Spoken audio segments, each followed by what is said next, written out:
Hey everybody, Chris from chrisrec.com here. Wanted to shoot a quick video about weird angle sources. Somebody was asking me about where do I get all my angles, and there's only really 4 places right here. You're looking at them where I get angles. Of course, the news, of course, is where I get a lot of my angles, and looking at other people's campaigns is of course where I get angles as well. I always try to update them though. But YouTube, believe it or not, first place that I always look is the trending tab, of course. And you want to look at the YouTube trending tab. It's on the left hand side of YouTube. There's like 3 little bars. If you click on that, like right at the top, it says trending. And that, you know, it's kind of hit or miss because most days it's just like music videos or something like that that's on the trending page. But every once in a while, you'll get something where it's like a video about like somebody explaining a product, or it could just be anything really that kind of triggers an idea in your mind. At least for me, it does. So every single day I check the YouTube trending tab at least twice a day. Usually at the beginning and the end, kind of, and to see if there's any changes. Some days it's the same. Like you check it in the morning, it'll be the same at night. But I do like to check it from time to time because a lot of the times you'll find something that's like popular and that can give you an idea. Next is Reddit, of course. Reddit, if you just go to Reddit and you click on all and you just go through Reddit and you see what's popular, pretty self-explanatory, pretty easy. But again, a lot of the times you can get a good idea of like where people are at, what people are thinking about, what are the hot topics, where's people's minds kind of going at this time, and it's just a great place to kind of come up with angles. Every single day I have a little notebook over here, and well, actually, this is my big notebook, but I write down 10 ideas every single day. Again, I learned that from James Altucher, and every single day I write down 10 ideas for angles. And, as long as you keep that muscle working, then you can come up with a lot of good ideas. So I recommend everybody, go to Reddit and check it out, or YouTube, and try to come up with 10 angles based off of something that people are talking about. Next is conspiracy theories. Yes, conspiracy theory is my favorite because a lot of number one, again, whether you believe conspiracies or not, it doesn't matter. I don't necessarily believe conspiracy theories. I don't necessarily like Alex Jones, for example, but I really like making money. And, you can't deny that somebody like Alex Jones is very successful. I imagine that he makes quite a bit of money with the products he promotes. So a couple times a month, I always go and watch Alex Jones's videos. The reason is that, again, he heavily promotes his products in his videos, and he does a great job of doing it. I've picked up a lot of sales ideas, a lot of ideas on how to push products, a lot of ideas on how to sell things, especially in the health industry, from him. And again, a lot of these tactics and techniques might seem aggressive, but you have to think about who you are selling these products to. I work a lot with conservative websites, obviously promoting in native ads. If you work in native ads, you're going to be promoting products on conservative websites. Again, I'm not political. This is not a political statement. But, I just like making money. And again, targeting conservatives is one of the best ways to make money because they spend a lot of money. They buy a lot of stuff.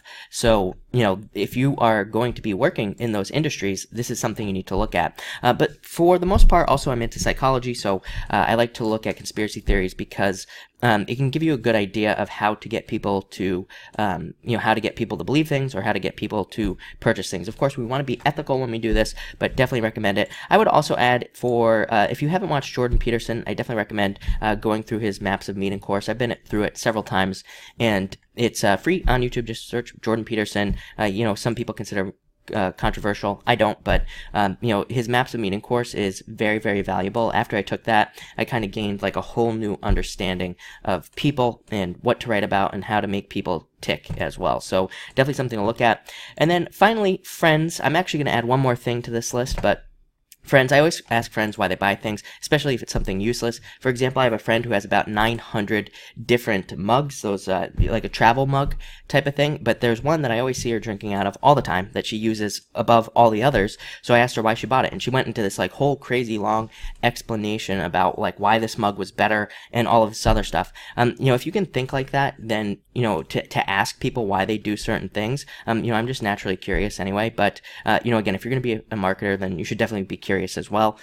Just simply asking people why they buy things. They will give you like a whole entire list. I had my phone out. I was taking notes while she was going on and on about this mug. So, definitely something that you need to do is like, if you notice something weird, I notice tons of weird stuff, but if you notice something weird about somebody, ask them why they bought something. Or again, if they have something, it's kind of hard to describe because everybody's different, but if they have something that seems weird, even your family members, asking them why they bought it and getting them to go on and on about it is a great way to figure out, like, kind of get inside people's heads why they buy things and all this other stuff. The other thing that I would say is updating angles. That's the other thing that I would add to this list. So, for example, just the other day I was spying and somebody was promoting the apple cider vinegar diet, whatever. That is kind of getting run out. And what I mean by that is, like, everybody's been promoting this apple cider vinegar diet thing, or has been using apple cider vinegar in their ads for a very long time. So, it's time for that to be updated. Something new needs to come out, if that makes sense. So we need to, come out with the potato diet or something like that. I think you catch my drift. But we need to come out with something different, something updated. For years, like, the hot weight loss thing was, acai berry, however you say it. Then it was like green coffee extract, and there's been a billion others since. But it's time for an update because apple cider vinegar is been run out. I see it all the time now on native ads. So we need to be thinking. That's how we need to think. That's how I think. Whenever I see something like that, like apple cider vinegar, I'm like, what is the next thing? What is going to be the next popular thing? If you have watched my past videos, Dr. Gundry, if you just search Dr. Gundry, you will see his products. If you go on sites like, let's see, Huffington Post, for example, and you have your ads enabled, if you're not using an ad blocker, and you go to the bottom, you will probably see some of his ads on Huffington Post. I believe that's where I see his ads all the time. But his thing is lectins, and this is like going to be the hot new thing, I think. Or at least it's semi-popular. I see whoever is running his ads is spending a fortune because I see his ads all the time. So we need to be constantly looking for, like, what is the next thing? And that's the important thing about affiliate marketing.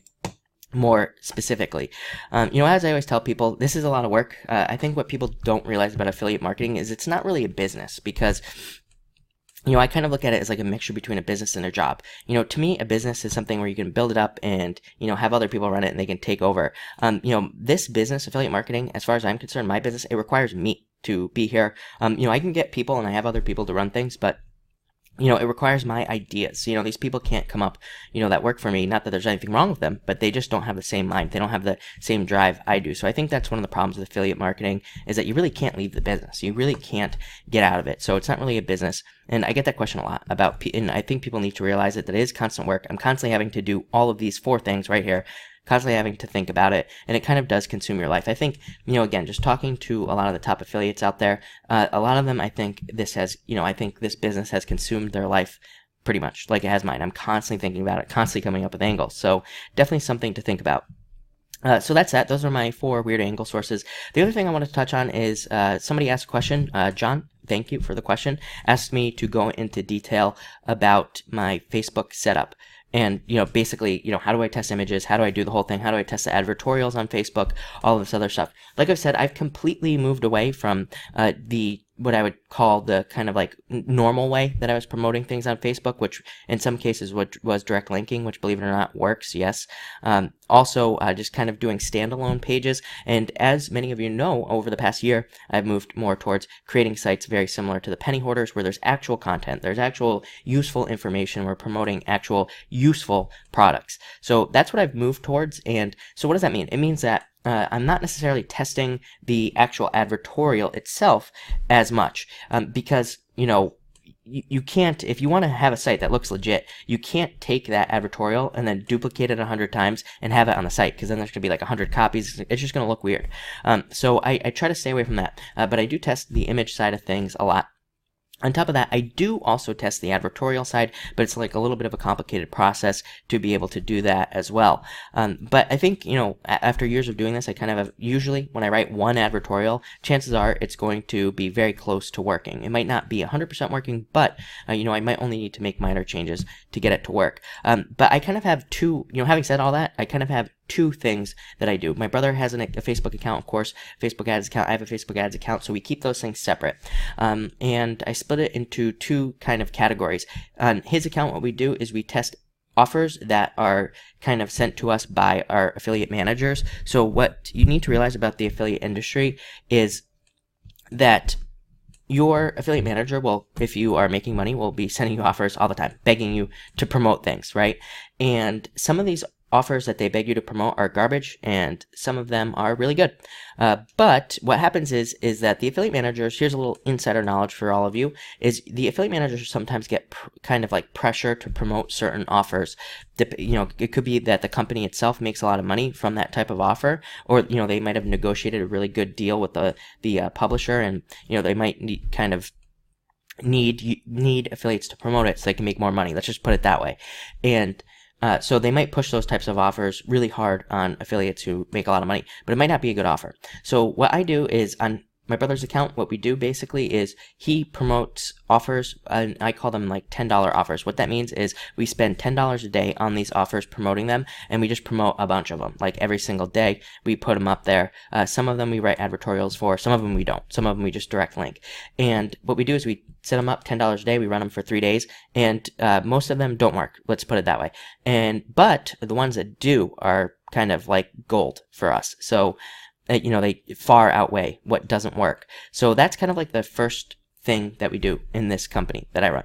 And then the second thing is we have my account, which is running all of the stuff for the penny hoarders like sites, and in the past was doing something very similar to the $10 a day thing, but now we're kind of running on branded websites, and that works a lot better. When something works on his account, what we do is we will add it to one of the branded sites that I have that's going to be very similar to Penny Hoarders. We write a full advertorial for it, and we kind of run it that way. So I highly recommend that those of you who are interested in running a business like this, get a friend, or have a brother or a sister or somebody in your life who also has a Facebook account and is also interested in the business. There are tons of people out there that are into affiliate marketing and are good at it, so highly recommend you network, get on like Stack That Money forum or one of the million other affiliate forums, and try to find somebody. Having said that, I am going to do an in-depth video. I don't know when I can get it done because I am busy, but I am going to do an in-depth video going through my whole entire process, my whole entire testing process and things like that. So if you have questions about Facebook testing or how I set up the campaigns, put those below, and I will have that video up soon. Like I said, I'm going to break out the whole process. So thank you for watching, and good luck with your marketing.